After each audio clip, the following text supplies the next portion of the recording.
नमस्कार। हम जो चुनाव होने जा रहे हैं और हो रहे हैं और जो हो चुके हैं उनके बारे में बात करेंगे। पश्चिम बंगाल में और तमिलनाडु में चुनाव हुआ है, अभी असम में हुआ है, केरला में हुआ है और कुछ फेज़ अभी बंगाल का बचा हुआ है। दूसरा फेज़ 29 अप्रैल को वो भी ख़त्म होगा और 4 मई को नतीजे आ जाएंगे। और जिस तरह से चुनाव आयोग ने अपना चुनाव में योगदान दिया है सरकार के प्रति, उसके बारे में थोड़ी चर्चा करेंगे। और आपको मालूम है कि ये स्पेशल इंटेंसिव रिवीजन की शुरुआत तो जून 2025 से हुई और तब से जब भी चुनाव हुआ तो ये स्पेशल इंटेंसिव रिवीजन हो रही है। पहला चुनाव बिहार में था और अभी 4 राज्यों में चुनाव हुआ है। लेकिन जो बंगाल का चुनाव है ये सबसे महत्वपूर्ण है। इसलिए क्यों महत्वपूर्ण है? क्योंकि इसमें जो एक मापदंड इस्तेमाल हुआ है जो पहले कभी किसी चुनाव में नहीं हुआ, वो है लॉजिकल डिस्क्रेपेंसी का। लॉजिकल डिस्क्रेपेंसी का मुझे तो ज़्यादा मतलब मालूम नहीं, लेकिन जो हमारे साथ आज गेस्ट हैं हमें बताएंगे कि इसका मतलब क्या है। और साथ साथ में जो जितने लोग CAPF के वहाँ तैनात हैं पश्चिम बंगाल में, ऐसा लगता है कि एक सीज चल रही है, मतलब कि हिंदुस्तान में केंद्र की सीज चल रही है पश्चिम बंगाल में। मतलब कि लगभग 24,400 प्लेटून, साथ में मतलब हर 100 बंगालियों के साथ एक CAPF का जवान वो तैनात है। और चुनाव में जो सबका वोट का हक है, नागरिकों का हक है, लगभग शुरुआत तो हुई थी कोई 92 लाख और 90 लाख लोगों का वोट डिलीट किए गए और उसके बाद 60 लाख हुए। 60 लाख के बाद उन्होंने कहा कि 25 लाख तो सही हैं, बाकी 35 लाख की अपील्स हो रही हैं। अपील अभी कोई जजेस के सामने अपील हो रही हैं। मैं उसमें वकील भी हूँ और हमारा एक गेस्ट जो हैं आज के दिन, वो भी उन्होंने भी वहाँ अपनी तकरीर सुप्रीम कोर्ट के तो हम जो सुप्रीम कोर्ट ने कहा उसके ज़्यादा चर्चा नहीं करेंगे, क्योंकि जो चुनाव में असलियत में हो रहा है उसके बारे में ज़्यादा बात करेंगे। लेकिन निश्चित रूप से ये सवाल तो उठेगा ना कि सुप्रीम कोर्ट ने ये तय कर लिया कि कोई बात नहीं, जिनके जो वोट नहीं भी दे सकते कोई बात नहीं, उनकी जो वेरिफिकेशन होगी, जिनके नाम डिलीटेड भी हैं, होते रहेगी वेरिफिकेशन, अगले चुनाव में वोट दे देंगे। तो इन सारी बातों पे हम आज चर्चा करेंगे। हमारे साथ 3 ऐसे लोग हैं जो जानकार हैं, जिनको इनके विषय में बहुत कुछ मालूम है। सबसे पहले आपका स्वागत कुरैशी साहब। आप हमारी जमाती भी रहे हैं, सेंट स्टीवंस में हम इकट्ठा थे। आप PhD फ्रॉम जामिया भी हैं और आपने इलेक्शन कमीशन में 2006 से 2012 तक अपना योगदान दिया और आप चीफ इलेक्शन कमिश्नर रहे 2010 से लेकर 2012 तक। 1971 में IAS में आए और उसके बाद आप यूथ अफेयर्स के सेक्रेटरी भी रहे और स्पेशल सेक्रेटरी हेल्थ भी रहे। आपने NACO का प्रोग्राम, नेशनल एड्स का प्रोग्राम, उसमें आपका बड़ा भारी योगदान है। आपने किताबें भी लिखी हैं और आपकी चर्चा इतनी थी कि रशिया में जाकर, साउथ अफ्रीका में आपको ऑब्जर्वर बनाया गया और अज़रबैजान और भी कई जगह पे आपने किताबें भी लिखी हैं। तो आपकी बहुत बहुत धन्यवाद for being here. Renuka ji, thank you for being here. आप हमारी मतलब के मेरे ख्याल 4 बार आप चुनाव लोकसभा से, 4 बार राज्यसभा में, मतलब कि लगता है कि वो हिंदुस्तान का अगर आप इतिहास पढ़ोगे तो आपका तो मतलब कि ऑमनी प्रेजेंट। हाँ, आप TDP में रही, आप कांग्रेस में हैं और TDP को आपने छोड़ दिया, आप मंत्री रही। अपने गौडा साहब की टाइम आप मंत्री भी थी, कांग्रेस के टाइम भी आप मंत्री रही, फिर विमेन एंड चाइल्ड वेलफेयर में भी आप मंत्री रही। तो आपका जो योगदान है किस तरह से चलता है और किस तरह से इलेक्शन ज़मीन पे होता है, क्योंकि आप तो हर तरफ से आपकी वो एक्सपीरियंस है। तो thank you very much for being here. Yogendra ji, आपके बारे में तो मतलब कि रोज़ के रोज़ चर्चा होती है, आप ही चर्चा करते हैं इस देश के बारे में।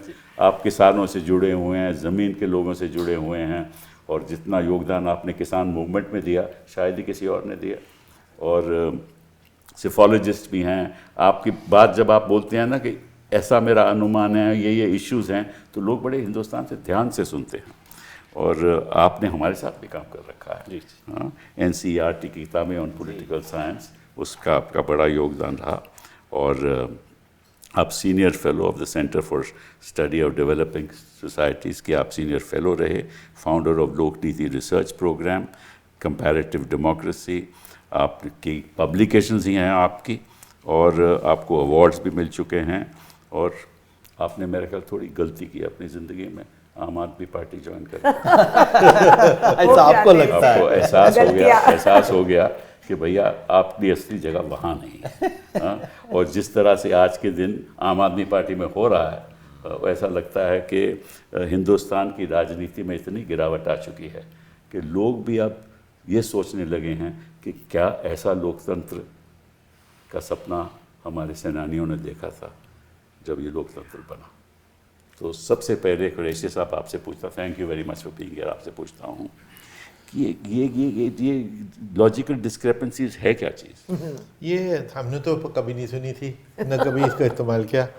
और लेकिन मतलब ये कि अगर नाम की स्पेलिंग में ज़रा से भी गड़बड़ हो, या समटाइम जेंडर डिफरेंट हो जाता है कि मेल की बजाय फीमेल लिख दिया, देखने में 60 साल का है लिख दिया 26, इस किस्म की डिस्क्रिपेंसी हो सकती है, जो हमारे वक्त में भी होती थी।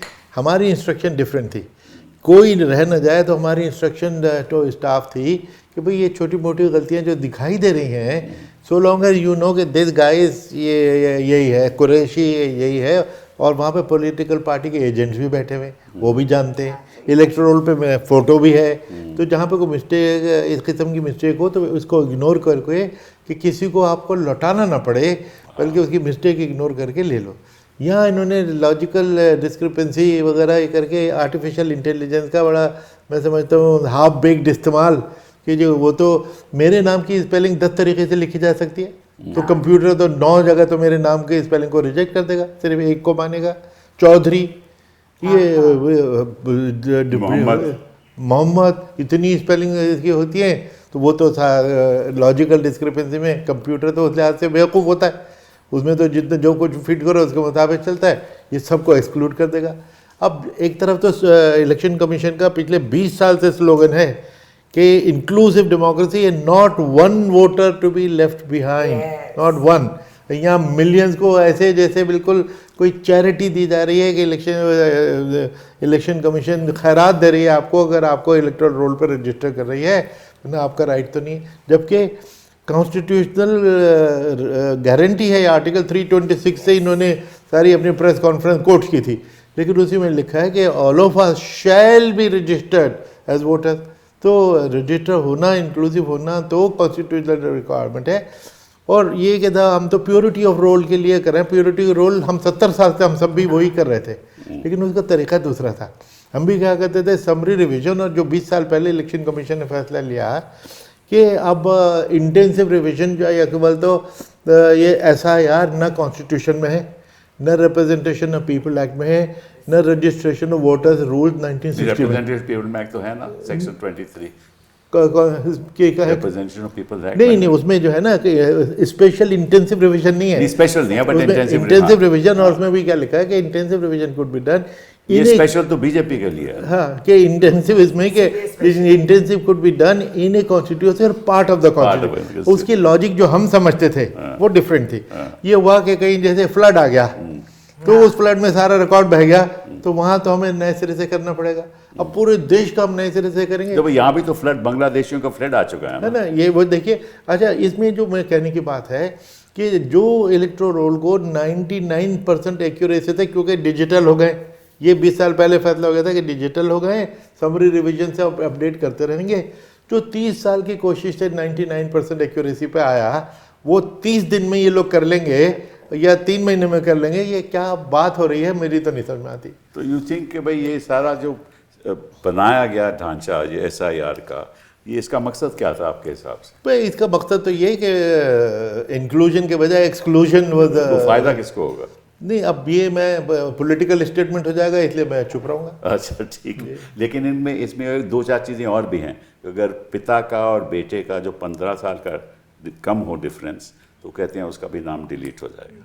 और जो अगर 50 साल का डिफरेंस से ज़्यादा, 50 साल का ज़्यादा डिफरेंस हो तो वो भी डिलीट हो जाएगा, ये भी उसमें है। एक बार ऐसा होता है कि भाई कम होता है, 15 साल से कम भी होता है, क्यों नहीं? इसमें कब भी होता है। और अब उस जमाने में जबकि बात हो रही है तो चाइल्ड मैरिज कोई इतनी आप कह रहे हैं कि आपकी जो सोच थी इलेक्शन कमीशन की भाई इंक्लूसिव होना चाहिए, तो अभी तो कोर्ट भी कह रही है कि फिर कोई बात नहीं, अगली बार वोट दे देना। ये तो मुझे सुन के बड़ी शौक लगा, हैरानी हुई। ये तो आप भी हिस्ट्री के स्टूडेंट, हम एक ही क्लास में थे। उसमें जो फ्रेंच रेवोल्यूशन के जो जिन क्वीन ने बोला था कि अगर उनके पास मैरी एंटोनेट ने कि अगर रोटी नहीं है तो उनको केक खाने देना, तो केक क्यों नहीं खा लेते? ये कि अब नहीं तो अगले बार दे लेंगे। ये statement is shocking beyond words. Renuka ji, what do you से?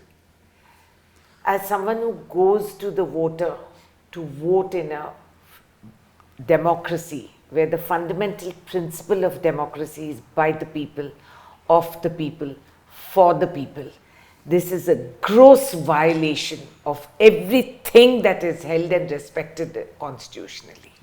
This is a deliberate, malicious and a prejudiced act that this government is indulging in. And what do they mean by giving these lame excuses? It's an insult to the intelligence of the polity. My fundamental respect and right as a citizen is that I can vote.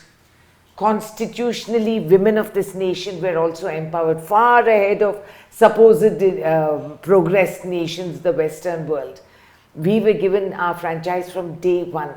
I don't think any government has the authority or the legal sanction to do something like this from the back door. ये तो government नहीं कर रही है, तो election commission. मैं election commission के भी बोल रही हूँ। इलेक्शन कमीशन का ना नाम ना पहचान आज के दिन रहा। ये महात्मा गांधी के 3 बंदर के जैसे बन गए, जहाँ आंख बंद कर देते, मुंह बंद कर देते और कान बंद कर देते, उनको ना सुनाई देती है ना दिखती है। विद ड्यू अपॉलॉजी सर, आप जब थे हम भी मेंबर पार्लियामेंट थे, जब भी और आज भी, और ज़मीन आसमान का फ़र्क है। जो आम जनता का हौसला है कि मेरे वोट मेरा हक, मैं जा सकता हूँ, अगर इसमें कुछ कमी है, शिकायत है, मैं इलेक्शन कमीशन पे जाऊंगा और मेरे साथ इंसाफ होगा, वो गया।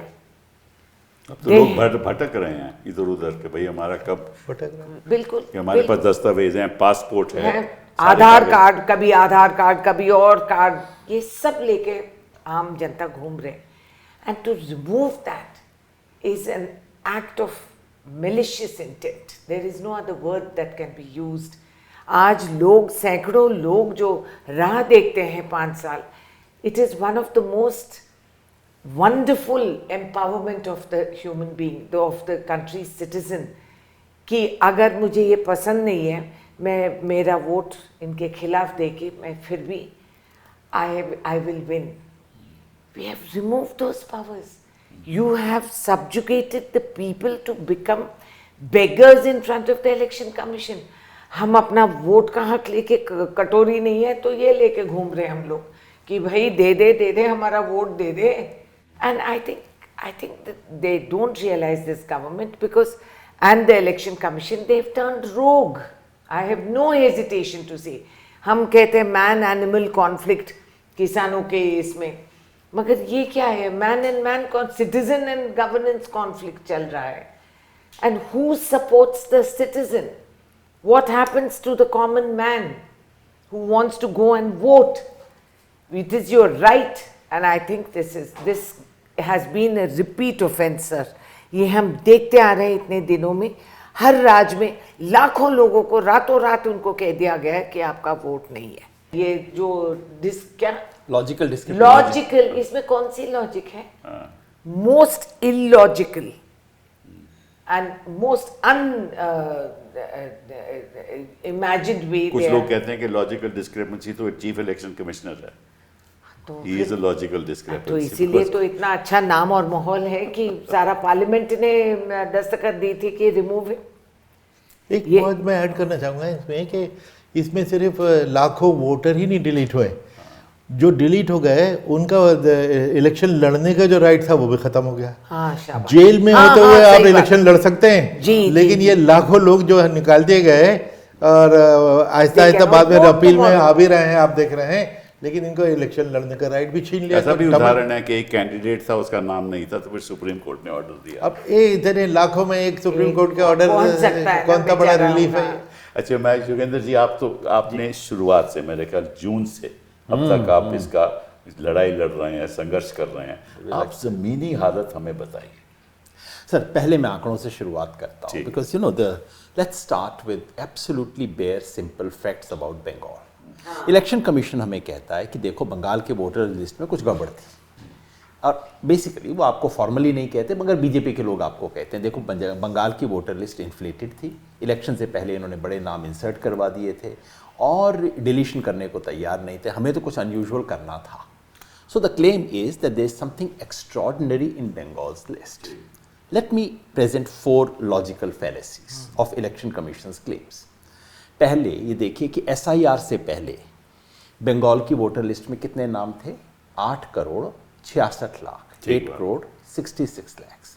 Okay, so how do we know, was it inflated or not? One simple measure, as you know, Qureshi Saab definitely knows, is the adult population ratio. उस वक्त बंगाल की एडल्ट पॉपुलेशन कितनी थी? According to government of India population projection expert committee, 8 crore 67 lakhs. Population 8 crore 67 lakh, voter list 8 crore 66 lakhs. Where is the problem? It's 99.67% accuracy. मैंने किसी state में इतनी close नहीं देखा। सही बात। कहीं 94 होती है, 96 होती है, 102 होती है, हम सबको ठीक ठाक मान लेते हैं। This is 99.7%. What's the problem? One. Second, the allegation was कि SIR से जस्ट पहले TMC के लोगों ने अपने अंधाधुंध नाम जुड़वा दिए। नंबर 1, अंधाधुंध जुड़वा देते तो 100% से ऊपर चला जाता, नहीं गया। Number 2, I actually looked at those 2 months, उस 2 महीने में फॉर्म 6 से कितनी नई applications I. Out of those, A, the numbers was not big. Number 2, out of those 41% were rejected. तो अगर पार्टी करवा रही होती तो 98% एक्सेप्ट होते वहाँ पे, नहीं हुए, 41% रिजेक्ट हो गए, which is also to say bureaucracy in Bengal was playing reasonably fair and safe as usual. Rejection. Number 3, ये कहा कि भाई बंगाल में जो है मैपिंग नहीं करवाई, अनमैप नहीं रहने दी। एलिगेशन ये था कि मुस्लिम इलाकों में आपने हर एक को मैपिंग करवा दिया। मैपिंग आप सबको तो पता है, लेकिन हमारे जिन दर्शकों को पता ना हो, जिन पर अभी तक SIR की गाज नहीं गिरी है, उन्हें पता नहीं होगा मैपिंग क्या होती है। मैपिंग का मतलब है you should be able to link yourself with some family member, either yourself और some family member who was a voter in 2002. If you do so, you are mapped, otherwise you are unmapped. So the allegation was कि Bengal had extraordinarily low unmapped people. What was the proportion of unmapped people in Bengal? 4.5%. All right, as a student of elections, then I thought, अच्छा बाकी states में क्या है? Chhattisgarh 3.5, Tamil Nadu 2.3, Rajasthan and Madhya Pradesh 1.6, पर बंगाल में बहुत कम है। 1.6 कम नहीं है, 4.5 कम है। This is the third logical discrepancy. Fourth, चलिए सब कुछ करने के बाद फेज 1 में, because as you know election commission makes a difference between exclusions and deletions. Exclusion वो हैं जिनका फॉर्म ही नहीं आया, जिनको ASDD वो कहते हैं, एब्सेंट, शिफ्टेड, डेड और डुप्लीकेट। वो कितने कटे बंगाल में? बंगाल में कटे 7.7%। इलेक्शन कमीशन की तरफ से, इलेक्शन कमीशन तो बोलता नहीं है, बीजेपी वाले बोलते हैं उसके बिहाफ पे, उन्होंने कहा देखो कितने कम कटे हैं, बाकी स्टेट्स में ज़्यादा। I just looked at Madhya Pradesh and Rajasthan once again. Madhya Pradesh Rajasthan 7.6%, Madhya Pradesh 7.3%। वहाँ कोई प्रॉब्लम नहीं, सारी प्रॉब्लम बंगाल में है। So then I started asking myself, what is extraordinary about Bengal? ये तो नहीं है, फैक्ट्स तो नहीं है। एक्स्ट्रॉर्डिनरी ये है सर, बंगाल में 4D प्रॉब्लम है। देखिए, इस देश में चुनाव नहीं हो रहा है, अश्वमेध यज्ञ हो रहा है। क्योंकि बनने चले थे हम विश्वगुरु, वहां तो हवा निकाल दी किसी ने।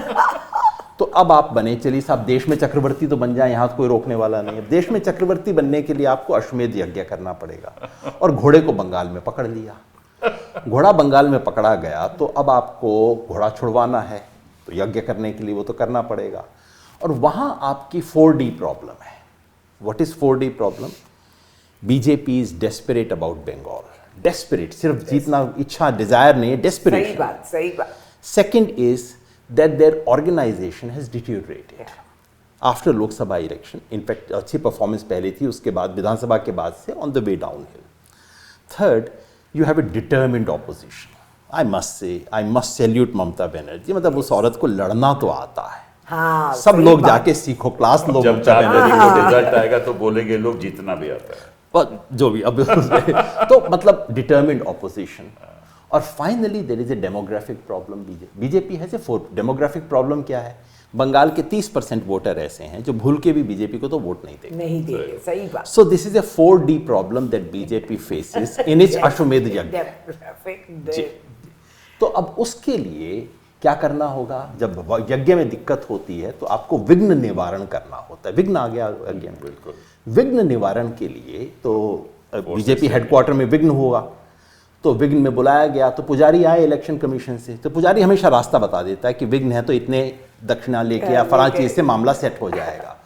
तो पुजारी ने बताया कि सर आप इसका स्पेशल इम्पेडिमेंट रिमूवल कीजिए. This is an impediment. Yes. 30% is an हाँ, इम्पेडिमेंट. सही इस 30% का अगर 25 कर दिया जाए तो मामला निकल जाएगा. So this is in Bengal a special impediment removal exercise. This is the SIR. This is what makes it extraordinary in Bengal.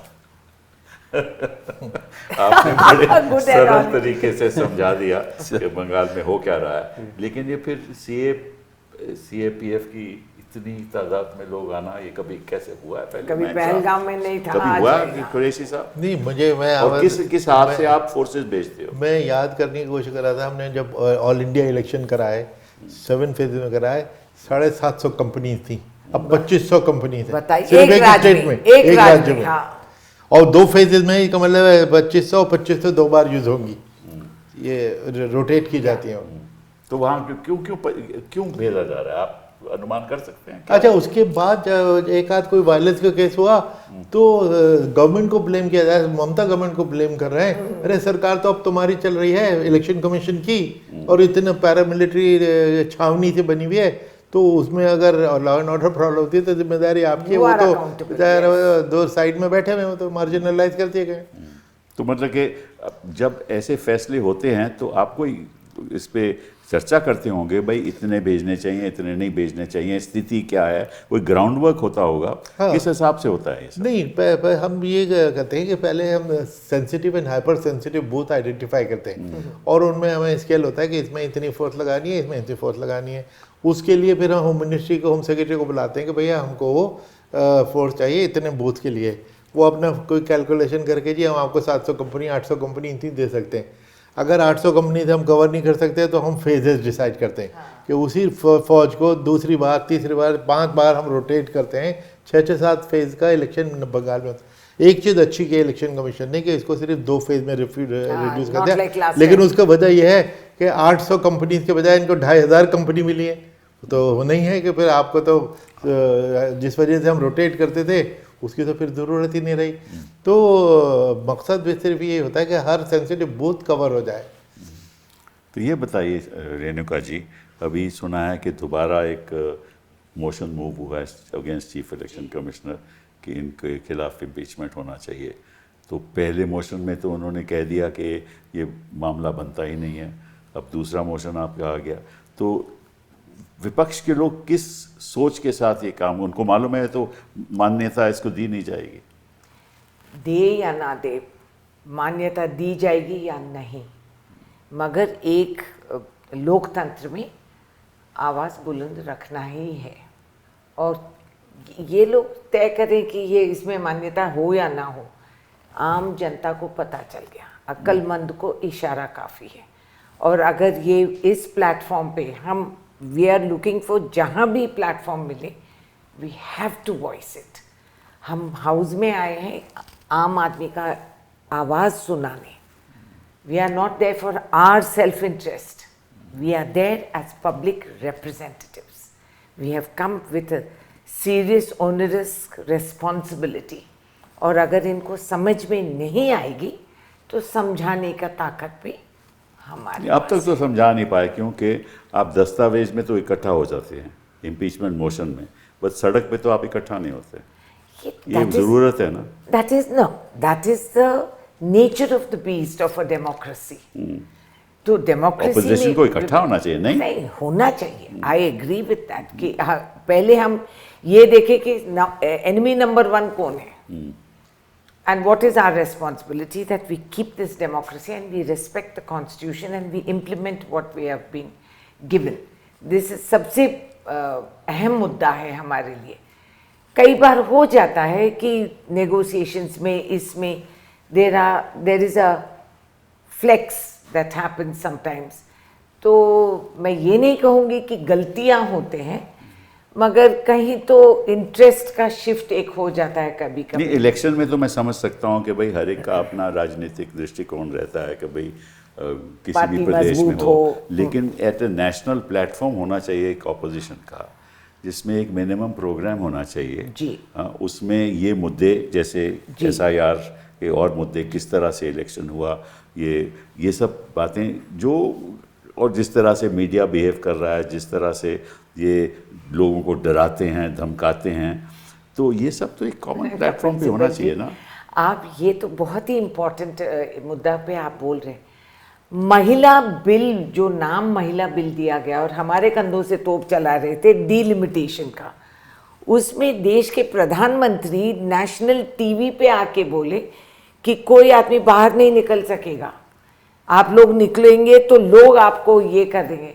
तो ये धमकी नहीं है क्या? नहीं, धमकी तो है, लेकिन हाँ, तो ये धमकी है, हमें डरा रहे हैं कि अगर हम हाँ नहीं कहेंगे तो आप ये करेंगे, तो वो तभी तो करेंगे। आपको दोनों सब लोग इकट्ठा होकर एक आवाज करना उठनी तो चाहिए। चाहिए। Actually in the past history, if you see, when we had united opposition, we did have a common minimum your program. chief focus should be, if democracy, जैसे अगर लोकतंत्र ही इस तरह से चलेगा तो फिर लोकतंत्र का मतलब क्या होगा? कुछ फिर तो इलेक्शन करने का मतलब हो नहीं। कुछ नहीं। आप मुझे बताइए योगेंद्र जी, अभी BLOs के नाम कटे गए, हाँ, हजारों BLOs के नाम कटे गए, और जिस तरह से ये कहते हैं कि चुनाव आयोग कह रहा है ना, कितना सक्सेसफुल हुआ हमारा, 92% लोग आए वोट करने के लिए, ये इनकी कितनी बड़ी उपलब्धि है। तो इस पे असलियत क्या है? सर ये कक्षा 6 का मैथमेटिक्स है। अच्छा। पिछली बार बंगाल में यहाँ कितना वोट हुआ था? 81%। 81 divided by 100 is equal to 81%। Correct. उस 100 में से आप 11 निकाल दो, 81 डिवाइडेड, अगर एग्जैक्टली उतने ही लोग वोट डालने आए, 81 डिवाइडेड बाय 89 इज 92%। तो आपने कुछ नहीं किया है जो हमारे टीचर क्लास में बोला करते थे, डिनोमिनेटर देखो, सिर्फ ऊपर वाला फिगर मत देखो, डिनोमिनेटर जैसे ही आप चेंज करेंगे परसेंटेजेस तो अपने आप चेंज हो जाएंगे। पर ये तो headline That is news what आती है has आज के हमारे न्यूज़पेपर्स में, जैसे कि बड़ी भारी उपलब्धि हुई है। सर अब ये इसके लिए आप शिक्षा मंत्री देश के रहे हैं, इस देश के शिक्षा, मतलब पढ़े लिखे लोग क्लास 6 का मैथमेटिक्स नहीं कर सकते, तो उसके बारे में मैं क्या कहूँ। So basically nothing extraordinary has happen, सिर्फ इतना हुआ है। ब्रॉडली मैंने नंबर्स भी देखे हैं, कुछ चेन्नई के नंबर्स आज आए एक एक कॉन्स्टिट्यूएंसीज के, ब्रॉडली उतने ही लोगों ने वोट डाला जिन्होंने पिछली बार डाला था, लेकिन चूंकि जिससे आप डिवाइड कर रहे थे वो आपने छोटा कर दिया है, तो परसेंटेज उसका बढ़ जाएगा और कुछ नहीं हुआ है। मगर सिब्बल साहब, it's very important to understand कि बंगाल में क्या अनयूजुअल हुआ है। ये क्योंकि हमारी क्या हालत हो गई है, ये बिल्कुल गाजा वाली स्थिति है। हर खबर आती है, अच्छा 30 बच्चे मर गए, हम कहते हैं अच्छा 5-7 दिन पहले तो 50 मरे थे, ठीक है 30 इज ऑल राइट, अब 30 बच्चों को मार दिया। अब वो ट्रक के ऊपर लोग भाग रहे थे, खाने के ट्रक पे उनको गोली चला दी। हमें लगता है शायद 6 महीने पहले आई थी खबर ऐसी, कुछ कल की खबर है, लेकिन हमें लगता है 6 महीने पहले। इतना हम इंसेंसिटाइज हो गए। SIR में एग्जैक्टली यही हुआ है। अब खबर आती है बंगाल के 27 लाख, हमें बिहार में तो 65 लाख थे, अच्छा वहाँ तो 90 लाख थे। We forget what is so unusual about this 27 lakh. Allow me to just spend 2 minutes on this. Bengal में टोटल डिलीशंस हुए हैं 91 लाख। ठीक, correct. Which is bigger than other states, but that's all right, that's not so extraordinary। मगर जैसा मैंने कहा, SIR के deletion 2 stages में होते हैं। पहला स्टेज होता है जिसको ASDD बोलते हैं, मतलब कि आपको फॉर्म देने को कहा, फला तारीख तक आपका फॉर्म नहीं आया, इलेक्शन BLO ने कह दिया आपका फॉर्म ना आया ना आएगा क्योंकि आप एब्सेंट हैं, डेड हैं, ये हैं वो हैं, वो हुआ। उसमें 58 lakhs पीपल का डिलीशन हुआ। मेरी अपनी समझ अभी भी है कि वो कोई टारगेटेड नहीं था, पॉलिटिकली टारगेटेड नहीं था, और कोई बायस डिलीशन नहीं था, गलत था वो डिलीशन काफ़ी कुछ, लेकिन पॉलिटिकली चूज करके बायस तरीके से नहीं था। 58 लाख कट गए। Now what has happened Sibal साहब in every state is after the first stage of deletion then there is some recovery. हर स्टेट में आप if you remember the famous case of Bihar, पहली स्टेज में 65 लाख नाम कट गए, मगर फाइनली 44 था फिगर, यानी कि आपने उसको घटाया। क्यों घटाया? आपने फॉर्म 6 भरवाए, लोगों को वापस आने का मौका दिया। हर स्टेट में जो इनिशियल फिगर ऑफ डिलीशन था उससे कम हुआ। यहाँ भी 60 लाख हो गए ना इसका। बंगाल में 58 लाख से बढ़ के 91 लाख पे गया है। और ये जो एडिशनल 27 लाख की हम बात कर रहे हैं, ये वो कहानी नहीं है जो हमने बिहार, तमिलनाडु, गुजरात में सुनी थी कि भाई मैं तो था, मेरे को एब्सेंट डिक्लेयर कर दिया, डेड डिक्लेयर कर दिया। सिर्फ ये किस्सा नहीं है। These are people who have filled their enumeration form, number 1। Number 2, उनको नोटिस आया, notice under logical discrepancy. Logical discrepancy, just in case someone is confused, it's funny, but the basic thing is that there is a software.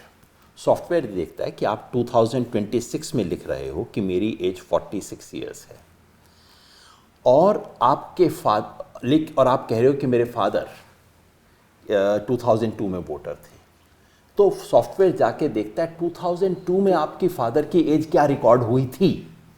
अब उस वक्त कैसे, आप जानते हैं हिंदुस्तान में 56 और 66 लिख देना कोई बड़ी बात नहीं है ना, 15 साल का गई तो ये बड़ी नॉर्मल सी चीज़ें हैं। तो आपकी आज की दी हुई इंफॉर्मेशन को 22 साल 24 साल पहले आपकी फैमिली के किसी ने इंफॉर्मेशन दी थी, उन दोनों को चेक करता है, और उसमें अगर कोई भी डिस्क्रिपेंसी हो तो दैट बिकम्स लॉजिकल डिस्क्रिपेंसी। तो बंगाल में इस बेसिस पे उनको नोटिस आया लॉजिकल डिस्क्रिपेंसी का। इन लोगों ने बाद में हियरिंग अटेंड की है, हाँ, that's right. लॉजिकल है। उसके बाद ये ऑफ गए, अपने डॉक्यूमेंट्स लेके गए, उसके बाद इनको बताया गया कि नहीं, your case is under adjudication. फिर एडजुडिकेशन में जजेस बैठे, उन जजेस ने फैसला किया है, और इससे 27 लाख नाम कटे हैं। तो ये वो लोग हैं जो एब्सेंट, डेड वगैरह कुछ नहीं है, हैं। इलेक्शन कमीशन भी मानता है कि हाँ इन्होंने एन्यूमरेशन फॉर्म दिया है, इलेक्शन कमीशन मानता है कि इन्होंने हियरिंग अटेंड की है, लेकिन इनके डॉक्यूमेंट्स में लॉजिकल डिस्क्रिपेंसी पाई गई। ये 27 लाख लोग हैं। ऐसा एक भी स्टेट में नहीं हुआ है कि ड्राफ्ट लिस्ट के बाद नंबर्स बढ़ गए। Every single state draft list के बाद डिलीटेड एक्सक्लूजन्स के नंबर कम हुए हैं। That's unusual. लॉजिकल डिस्क्रिपेंसी में क्या कुछ हुआ है, मैं कलकत्ता था तो मैंने कहा यार मेरे को 5-7 केस दिखाओ, मैं तो फाइल देखना चाहता हूँ। मैंने फाइल देखी। अब एक लड़का है, फादर का नाम है इफ्तिकारुल। इफ्तिकारुल को आप कैसे लिखेंगे? KHARUL। उसने लिखा हुआ है। बंदे के पास लिस्ट में नाम है, इलेक्शन आईडी कार्ड है, पैन कार्ड है, पासपोर्ट है, बर्थ सर्टिफिकेट है, ये सब डॉक्यूमेंट है बंदे के पास। आज से 24 साल पहले उसके फादर का नाम लिखा था Iftik space Harul. This is logical discrepancy, जिसकी वजह से वो बंदा जिसके पास पासपोर्ट है इस देश का, घूम चुका है दुनिया, उसको आपने निकाल दिया। और वो बंदे के पास कोई तरीका नहीं है, कहां जाए, किसको बोले कि भाई मेरा नाम आपने काट दिया है। ये सब मजाक हुआ है बंगाल में। आज कोर्ट के अंदर जो केस आया है कि जो लोग खुद SIR कंडक्ट कर रहे हैं उनका नाम कट गया ना। वो मतलब खुद पोएटिक जस्टिस क्या है, बेचारा कर्मचारी है, उसको इन्होंने ऑर्डर कर दिया है, वो जा रहा है, उसके बारे में हाँ, देते हैं मतलब इलेक्शन कमीशन को। और उस पे सुप्रीम कोर्ट कुछ नहीं कहता। सिब्बल साहब क्वेश्चन तो मैं आपसे पूछना चाहता हूँ। मैं वकील हूँ ना, पूछ लीजिए। चलिए मैं बोल देता हूँ, उसमें जब डेफेमेशन हो तो आप मेरे को प्रोटेक्ट करने आ जाना। मैं पूछना चाहता हूँ, इलेक्शन कमीशन से तो देखिए धेला भर उम्मीद इस देश में किसी को नहीं है, मेरे को नहीं है। नाउ अब इलेक्शन कमीशन को दोष देने का मतलब ऑलमोस्ट ये कहना है कि भाई स्पीकर न्यूट्रल क्यों नहीं होता लोकसभा में। अनफॉर्चुनेटली ये इंस्टीट्यूशंस हैं जो खत्म हो चुकी हैं, बर्बाद हो चुकी हैं। इलेक्शन कमीशन की तो आजकल बिल्कुल वही मजाक बन चुका है। मैं सुप्रीम कोर्ट के बारे में कुछ सवाल पूछना चाहता हूँ। पूछिए ना, मेरे को नियत पे एक पैसा शक नहीं है। अच्छा, एक बात और कह दूँ, ये जिस जजेस ने ये कहा गया ना भी जजेस ने 27 लाख केस तय किए, हम क्या करें, जुडिशियल प्रोसेस से आया, सुप्रीम कोर्ट ने कहा। अब ये बताइए कैसे आया, पता नहीं क्यों जज साहब ने इन चीज़ों पे गौर नहीं किया। बंगाल में 1,33,00,000 लॉजिकल डिस्क्रिपेंसीज निकली, लेकिन उनमें से 60 लाख को नोटिस गया। ये किसने तय किया कि ये 60 लाख कौन होंगे और ये 73 लाख कौन होंगे? मेरे को आज तक इसका जवाब नहीं मिला। How was that decided? जिस नंदीग्राम में 25% मुसलमान, हाँ सही बात, वहां नोटिस 95% मुसलमानों को कैसे गया, किसने तय किया? सो नंबर 1, बिफोर द जजेस कम इन टू प्ले, जज के पास जज तो वही फैसला करेगा ना जो फाइल उसके सामने होगी। ये 60 लाख फाइलें क्यों गई, बाकी 73 लाख फाइलें क्यों गई, मुझे आज तक समझ नहीं आया। नंबर 1, तो ये मामला तो सुप्रीम कोर्ट के सामने नहीं था। सर था, बिल्कुल था, मैं बताता हूँ। ये आंकड़े तो नहीं थे, आंकड़े नहीं थे, दिक्कत मैं कह रहा यही है, हूँ, ये सारी आंकड़े नहीं थे बातें ना। सुप्रीम कोर्ट के सामने रखी नहीं गई। यही मैं कह रहा हूँ ना, ये आंकड़े तो जब नहीं सुप्रीम कोर्ट ने फैसला दिया कि स्पेशल एडजुडिकेशन मैकेनिज्म बनाया जाएगा, which is absolutely extraordinary, using article 142 बनाया है उन्होंने, तब सुप्रीम कोर्ट को भी पता नहीं था कि 60 लाख केसेस हैं। अब आप बताइए, आप कोर्ट हैं, आप कह रहे हैं किन्हीं को, आपने कहा ये जज लोग हैं, इन केसेस को आप अगले 35 दिन में निपटा दीजिए। कितने केसेस निकले? 60 लाख। जजेस कितने थे? 250, बढ़ा के बाद में 700 कर दिए। सिब्बल साहब, जज बड़े ईमानदार रहे होंगे, मैं मान के चलता हूं कि वो हर दिन 10 घंटा मेहनत कर रहे होंगे, 8 घंटा नहीं 10 घंटा काम कर रहे होंगे। Even then they were settling 25 cases per hour. I know that. दुनिया में कौन कर सकता है 25 नहीं कर केसेस? सकते, तभी नहीं होता है कर इफ्तिकारुल सकते। हसन का केस ऐसे ही होता है। नहीं कर सकते। Physically and 25 intellectually केसेस आप 1 घंटे में कर रहे हो, ये तो तब जबकि 10-10 साल में कर रहे थे। तो ये आपका, तो मैं जजेस को दोष नहीं देता, पर किसी को भी आप, भगवान को भी ये कह दो कि तुम ये करो, तो मतलब वो नहीं कर सकता इस चीज़ को। मैं सुप्रीम कोर्ट के बारे में 3-4 सवाल पूछना चाहता हूँ। नंबर 1, जुलाई पिछले साल से आपके सामने एक पिटीशन पड़ी है जिसमें मैं पिटिशनर हूँ, मेरा कोई हक नहीं बनता कि सुप्रीम कोर्ट को कहूँ कि आप मेरे हक में फैसला दें, लेकिन क्या इस देश के नागरिक के नाते मेरा इतना हक बनता है कि हुजूर आप फैसला दें, हाँ कुछ तो आप मेरे खिलाफ दें, कुछ करें। मतलब बिहार का पर इलेक्शन सुनवाई तो हो गई आया ना उसमें। सर, सुनवाई प्रैक्टिकली यू नो सर, 14 अगस्त को सुनवाई पूरी हो गई थी। बिहार इलेक्शन से पहले फैसला आ सकता था, नहीं हो सका, बिहार इलेक्शन आया चला नहीं, गया। उसमें मुश्किल ये थी कि बाकी प्रदेशों में चुनाव आ रहे थे, वही मुद्दे दोबारा कोर्ट के सामने आ रहे थे। इन्होंने सोचा होगा कि सबको इकट्ठा करके हम अपना फैसला देंगे। ये मेरा अपना अनुमान है। आप वकील आदमी हैं, आप अच्छी बातें सोच सकते हैं, मैं तो बड़ी सहज बुद्धि से सिंपल मोटी बात सोचता हूँ कि बिहार इलेक्शन से पहले आप कह देते कि भैया ये कॉन्स्टिट्यूशनल है और इसमें आपको 5 प्रिकॉशन लेनी चाहिए, हमेशा के लिए तय हो जाता। आज तक तय नहीं हुआ। नंबर 2, ये जो बंगाल वाला मामला आया सुप्रीम कोर्ट के सामने, इलेक्शन कमीशन ने ये एक्स्ट्रॉर्डिनरी अपील की। Election commission in a sense was appealing against its own officers. Election commission ने सुप्रीम कोर्ट में कहा कि ये जो ईआरओ बंगाल सरकार ने दिए हैं ये ठीक नहीं है और ये तो प्रॉब्लम है और इसमें डिस्प्यूट है। इलेक्शन तो सुप्रीम कोर्ट ने एक्स्ट्रॉर्डिनरी ज्यूरिसडिक्शन इस्तेमाल करते हुए कहा कि हम बाहर से जजेस को बुला के करवाएंगे। क्यों भाई? कानून के तहत ईआरओ को पावर है, आप कहिए ईआरओ को पावर है, ईआरओ गलत फैसला देगा, डीईओ के पास जाएगा, डीईओ गलत फैसला देगा, सीईओ के पास जाएगा, सीईओ गलत फैसला देगा, हाई कोर्ट के पास जाएगा। ये नई चीज़ करने की क्या ज़रूरत थी? आपने कर दी। और फिर मैंने कहा, आपने 250 लोगों को कहा कि तुम 60 लाख मामले 35 दिन में निपटा दो। वो तो हाई कोर्ट ने हाथ जोड़ लिए कि भैया 500 से बढ़ा दीजिए, 700 हो गए। कहाँ से, कैसे आप ये फैसला कर सकते हैं? और फिर उसके बाद सिब्बल साहब, ये सब होने के बाद जब लोग, अच्छा फिर उसके बाद क्योंकि वो हो नहीं रहा था, सुप्रीम कोर्ट ने उसकी डेडलाइंस बढ़ाई। डेडलाइन बढ़ाते टाइम आपको देखना नहीं चाहिए था कि इलेक्शन की डेडलाइन क्या है, क्या इनको अपील करने का राइट बचेगा? और फिर जब वो लोग अपील करने जब लेके आते हैं कि 27 लाख नाम कट गए, आप कहते हैं कोई बात नहीं, अगली बार वोट दे लेना, अभी तो अपील कर लो। अपीलेट अथॉरिटी, हकीकत ये है, मतलब कल शाम तक की जो खबर थी वो ये कि दे हैव 139 केस को उन्होंने वो किया है, फेवर में दिया है। टोटल कह रहे हैं 650 केस सेटल कर दिए। सो congratulations. Out of 34 lakh cases, सिर्फ 27 लाख नहीं है क्योंकि इलेक्शन कमीशन ने भी अपील की है, out of 34 lakh cases they have decided 650.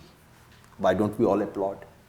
ये सब मतलब और उसमें भी मेरी जानकारी पूरी तो नहीं है, लेकिन जो मैंने पढ़ा है कि इसमें भी जो डिलीशन रद्द की गई हैं वो लगभग 90%, मतलब कि सर केसेस ही ऐसे हैं कि कैसे नहीं हो मतलब कि सकता। डिलीशन ही गलत थी। अगर 90% वो फैसले गलत थे डिलीशन के, तो निश्चित रूप से वो जो 27 या जितने भी लोग हैं, लाख लोग हैं, उनका तो वो था हक था वोट करने का। Preliminary court No, could no, have I have a question वो- for वो- all वो three आपको of you. दिया। एक मिनट बात हाँ, करो। जी। Preliminary court could have said कि ठीक है आप वोट कर इस लो। बार वोट कर लीजिए, बाद में हम फैसला Next कर time लेंगे, हम वो नहीं देखेंगे। हुआ। अच्छा एक बात और आपने नोटिस की, जिन बंदों को एपिलेट अथॉरिटी ने परमिशन दे दिया, ये सब मतलब इसे हर्डल रेस ना, फाइनल हर्डल रेस में सुप्रीम कोर्ट में आके नंदलाल बोस के फैमिली को हमारे संविधान लिखने वाले के ग्रैंड चाइल्ड को परमिशन मिल गई। वो उन 139 केसेस में से है। बूथ पे पहुंचा तो अफसर ने कहा हमारे पास कोई ऑर्डर नहीं आया, वापस जाओ। वो फाइनली वोट नहीं कर सका। आफ्टर ऑल दिस दे वर एक अनेबल जज टू साहब का भी वोट। नोट कट गया था, नाम कट गया। वो तो कट गया था, पर मैं कह रहा हूं जिसका नाम जुड़ गया, जिसको उसका भी सुप्रीम कोई कोर्ट से हक नहीं राहत बना मिल ना। गई, वो भी वोट नहीं कर पाया है। मतलब कोई क्या बात नहीं, मजाक अगली हो रहा बार है। कर लेगा। Now I want to ask a question. मैं सिटीजन अरे इतने सवाल मुझसे पूछोगे तो लगता है तो मैं ये दिल से प्रोग्राम आप कर रहे हो मेरे लिए। अब हमारे दिल से कुछ बात निकल रही है तो क्या करें। दूसरों का मन की बात सुनाई देती है, हमारे दिल की बात तो सुने। आप बताइए। मैं ये पूछना चाह रही हूँ, मैं वोटर हूँ, मुझे संविधान का दिया हुआ हक है, तो इस हालात में मैं कहाँ जाऊँ? Can I file a case in the Supreme Court saying I have been denied my right to, Supreme Court my में जो franchise मामला- has been denied and I should be compensated and that next time I may not be alive. अरे next time vote करो, किसने देखा next time हम जिंदा है या नहीं? पहलगांव कहीं और हो सकता है, कुछ भी हो सकता है। तो जितने यहाँ फौज को उतारे हैं वेस्ट बंगाल में, उतने लोग पहलगाम में नहीं थे ना जब हादसा हुआ ना उसके बाद। You have not secured the borders. You have not deployed people to do any of that. They have secured Bengal. पश्चिम बंगाल में तो सिक्योरिटी पूरी है ना। हाँ पूरी है। पर ये बताइए, आपने अभी देश सुन ली बात है कि आप तो चीफ इलेक्शन कमिश्नर रहे हैं, ये बात सुन के आपके दिल में क्या आप सोच रहे होगे? नहीं, मेरे जो दुविधा है कि मैं न सिर्फ एक सिटीज़न हूँ, बल्कि मैं इसे इंस्टीट्यूशन में रहा हूँ, और जैसे कि रेणुका जी ने कहा कि इसकी रेपुटेशन वर्ल्ड वाइड थी, देश में इसकी इतनी ज़्यादा क्रेडिबिलिटी थी इस इंस्टीट्यूशन की कि इसे नंबर 1 पे थी। उस इमारत में 2-4 ईंटें मैंने भी लगाई थी। अब जब उस इमारत को मैं गिरता देख रहा हूँ तो मुझे तो आम सिटीजन से ज़्यादा तकलीफ होती है। एट द सेम टाइम मेरे लिए ऑकवर्डनेस है कि जी मैं अपने सक्सेसर को क्रिटिसाइज़ करूँ, वो भी भद्दा लगता है, लेकिन अगर मैं भी नहीं करूँगा तो फिर कौन करेगा? Somebody who knows the system, who has been an insider. तो ये बताओ मुझे कि क्या करना चाहिए? हाँ, आप मुझे where do we चलिए go?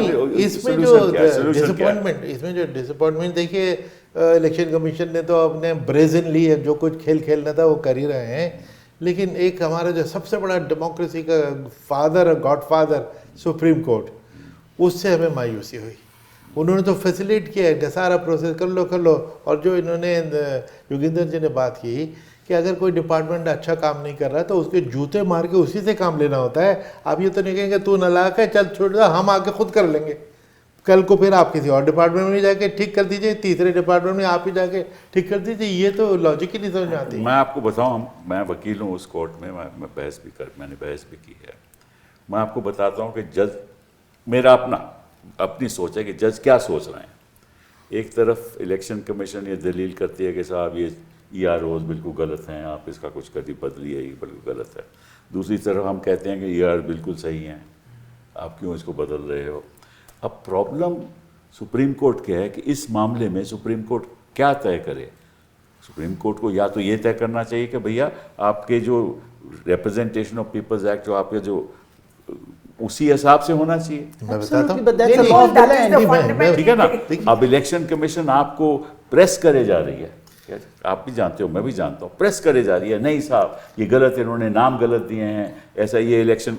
ऐसे ऐसा उनकी मतलब दिखाने के लिए कि सब ममता बनर्जी के बंदे हैं, इनको ये सिबल साहब, हक can नहीं I देना say चाहिए। something? देखिए नहीं मैं If you इसका go beyond the law, हाँ। there is a नहीं, representation मैं of आपको people's बता रहा हूँ। पहले मैं इसका जवाब दे दूं हाँ, आपको बताइए। कि इलेक्शन कमीशन अगर अपने ईआरओ के खिलाफ शिकायत कर रही है किसी थर्ड पार्टी से यानी सुप्रीम कोर्ट से, सबसे पहले तो ये अफसोसनाक है। नहीं, कोई शिकायत है ही नहीं उनको, है तो ना? कहते हैं होना ही नहीं चाहिए। नहीं, सेकेंडली ईआरओ तो उनके अपने बंदे, हाँ। उनको बदल दो। और आपने इतने बदले हैं, सैकड़ों हजारों हाँ, जो तो इसमें ट्रांसफर क्या किए, था? इनको बदल दो, हाँ। अपनी मर्जी के लिए आओ। लाए ही हो हर जगह, चीफ सेक्रेटरी तक अगर बदल लेते हो, ईआरओ को बदलना क्या चीज है, वो तो एक तहसीलदार है या एसडीएम है, बदल दो जी। सिबल साहब, मैं कह रहा था, okay, so number one, it was a contrived dispute, जानबूझ के Absolutely. बिल्कुल वो बनाया ठीक- गया वो- पर ठीक है, वो ठीक हो सकती है आपकी बात। So okay, you as the Supreme Court of India intervene, use your extraordinary discretion under Article 142 and say, I'm going to institute a new mechanism, adjudication mechanism, over and above and besides the legal mechanism.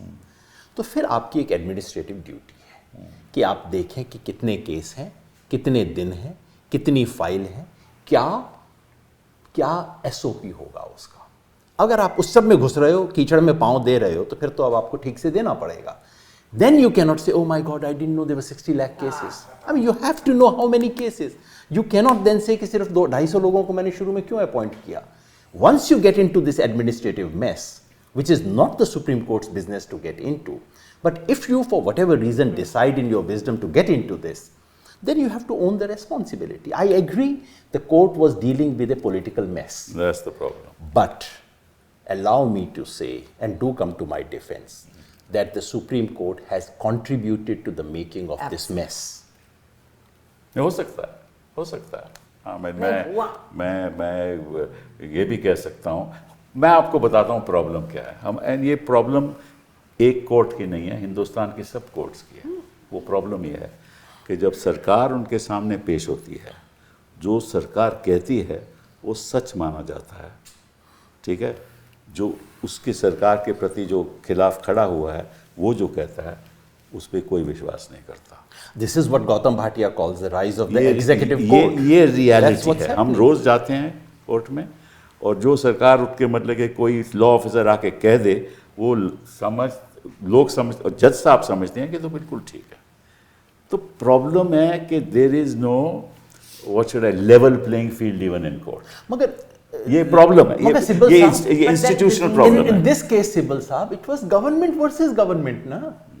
It was not individual versus government. अब बंगाल की government है भाई, government है, वो सब कुछ but है। It was election commission versus Versus government. Government Government था तो ना। Election commission was always given. देखो ये आप भी जानते हो, मैं भी जानता हूँ, मैं केवल इलेक्शन कमीशन की बात नहीं कर रहा। कोई भी आप केस देख लो, कुछ गिने चुने जज होंगे जो सवाल पूछेंगे स्टेट को कि यार तुम कैसे कह रहे हो, ये बात तो मुझे ठीक नहीं लगती, लेकिन अक्सर मान जाते हैं। ये प्रॉब्लम है। लेवल प्लेइंग फील्ड नहीं होगी तो फैसले से कैसे होंगे। चलिए आखिरी बात आपसे पूछते हैं, इस तरह से तो इलेक्शन कमीशन चलेगी नहीं। इस तरह से अपॉइंटमेंट होने लगी तो इलेक्शन कमीशन मतलब कि लोकतंत्र का मतलब अपॉइंटमेंट ऑफ इलेक्शन कमीशन में भी हाँ, धोखा था। वो कैसे उसको ठीक किया जाए। और उस समय मुझे याद है जब शुरुआत में इस पे चर्चा हुई तो कई मेंबर्स ने कहा कि 2/3 बहुमत के साथ ही इलेक्शन कमीशन कौन इलेक्शन कमीशन होगा वो फैसला 2/3 पार्लियामेंट के मेंबर से होना चाहिए, अदरवाइज तो ये ऐसा ही रहेगा। क्या ये सही है, गलत है, क्या हमें बदलाव Chief करना Justice चाहिए? को भी निकाल दिया ना उसमें हाँ, से। नहीं मैं तो समझता हूँ कि पार्लियामेंट में जाके, और वो पार्लियामेंट तो पार्टी लाइन पे वोट करती है। 2/3 पे मुश्किल हो जाएगा ना, 2/3 तो बड़ी कम। 2/3 हाँ, इसलिए कह रहा हूँ। ये तो है डिफिकल्ट, लेकिन कुछ कंट्रीज में ये सिस्टम है कि पार्लियामेंट्री हियरिंग भी होती है। आप पड़ोस में नेपाल में देखिए, उनका जो सिस्टम है कि एक तो कोलिजियम उनका, हमारे यहाँ 3 आदमी का कोलिजियम जिसमें चीफ जस्टिस हटा दिए गए हाँ, वही हैं, मैं तो कह रहा हूँ। उनके यहाँ 6 आदमी का collegium, prime minister, chief justice included, पहले शॉर्टलिस्ट करता है। फिर एक 15 लोगों की एमपीज की जो डिफरेंट पार्टी से दोनों हाउसेज से ड्रॉ करते हैं, वो उनकी हियरिंग करता है और बाकायदा उनकी पेशी होती है और उनसे सवाल जवाब किए जाते हैं। उसके बाद चुन के आते हैं विद द रिजल्ट कि वहाँ के इलेक्शन कमिश्नर पे कभी उंगली नहीं उठी। हालांकि वो पार्टी बेसिस पे नॉमिनेट होते हैं, लेकिन अल्टीमेट एग्रीमेंट कि 2 टियर वहाँ का कोई सिस्टम तो बदलना पड़ेगा ना। बदल सकते हैं। अच्छा दूसरे की ऑप्टिक्स भी कुछ चीज़ होती है कि हमारे यहाँ हम जो हमारी कोलिजियम है हम फेमिलियर हैं कि जिसमें प्राइम मिनिस्टर, चीफ जस्टिस और होम मिनिस्टर ये तीन होते हैं। तो कितने कोलिजियम है जिसमें ये कॉम्पोजिशन है। सिर्फ इलेक्शन कमीशन के लिए इन्होंने चीफ जस्टिस को हटा के another cabinet minister which is who the home minister. तो ऑब्वियसली 2 to 1 पहले से पता है। तो इम्पार्शल तो ऑप्टिक्स भी कुछ चीज़ होती है। आप ये देखेंगे कॉलेजियम ने पिछले 20-30 साल में जो अपॉइंटमेंट किए हैं उस पर किसी ने उंगली नहीं उठाई, क्योंकि उंगली उठाने का फिर हक ख़त्म हो जाता है कि भाई ये तो न्यूट्रल कमीशन थी, इसमें तो leader of opposition, leader of opposition chief justice दो एक तरफ हो जाएं तो प्राइम मिनिस्टर कुछ भी नहीं कर सके। तो ऐसी सूरत में जो अपॉइंटमेंट आज तक हुई उस पर किसी ने नहीं उसमें वो भी चलेगा नहीं। अगर आप वहाँ चीफ जस्टिस ऑफ इंडिया भी रख लो वो भी नहीं चलेगा। करेक्ट। हम इस पे पूरा बदलाव होना चाहिए। What do you say, Renuka ji? I say that today we are in a very distressing situation. अब ये होगा नहीं होगा ये अलग बात, अलग सवाल है। आगे जाके क्या होगा? What is the purpose of fighting an election? Uttar Pradesh में चुनाव होने वाला है भैया। मैं वही पूछ रही हूँ, आगे जाके क्या होगा? ऐसा ही रहेगा तो How do you fight an election anymore? भाई हमारे साउथ में इलेक्शन बहुत महंगा होते हैं और अगर हमें पता है कि देयर इज नो चांस तो हम क्यों लड़े इलेक्शन? शायद ये केंद्र यही चाहते हैं। What worries me, Sibbal साहब, is something much beyond this. कैसे फिक्स करेंगे आप लोगों को पता है। What worries me right now is that we've traveled quite a long way towards the Bangladesh route. Bangladesh में election commission lost legitimacy. Then the Supreme Court stepped in after a point and started conducting the elections. That's what happened. After that, Supreme Court lost legitimacy. This is what happened in Bangladesh. So we have traveled almost half the way already, where election commission has become a joke. Yes. No, The last wall is the Supreme Court is being now. criticized. Let's be fair and honest to Yes, ourselves. yes. हमें अपने आप से तो we must be सही बात बोलनी चाहिए ना।